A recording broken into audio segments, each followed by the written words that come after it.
Nasugatan ang isang lalaki sa Maynila matapos saksakin ng dati niyang kasintahan habang natutulog. Binuhusan din umano siya ng tubig kanal at dati na ring sinasaktan. Balita natin ni Jomar Apresto. Lagi naman sir, lagi ako hinahampas ako ng kahoy. Kung ano yung madampot niya, ihahampas sa akin. Kaya sabi ko, okay lang. Hindi na napigilan maglabas ng hinanakit si alias Jerome nang humarap siya sa GMA News.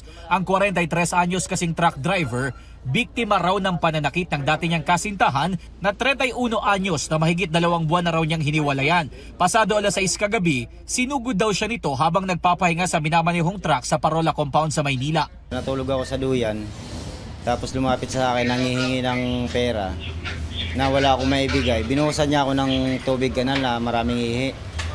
Tapos nung tumayo ako, yun, inindihan niya ako ng saksak. Kaya may tama po ako rito sa braso. Uulitin pa raw ang pagsaksak, mabuti na lang at nakatakbo siya papunta sa barangay. Dito na nakita ng mga nagpapatrolya ang pulis ang nangyaring komosyon kaya agad hinuli ang babae. Na-recover sa kanyang isang matalas na screwdriver na ginamit sa pananaksak habang binigyan naman ng paunang lunas ang biktima. Sa investigasyon ng pulisya, napag-alaman na dati na ring sinaksak ng sospek ang biktima sa loob ng 5 buwan nilang pagsasama. Kay Jerome din daw pinapaako ang pagsustento sa 3 anak ng babae kahit hindi siya ang tunay na ama ng mga bata.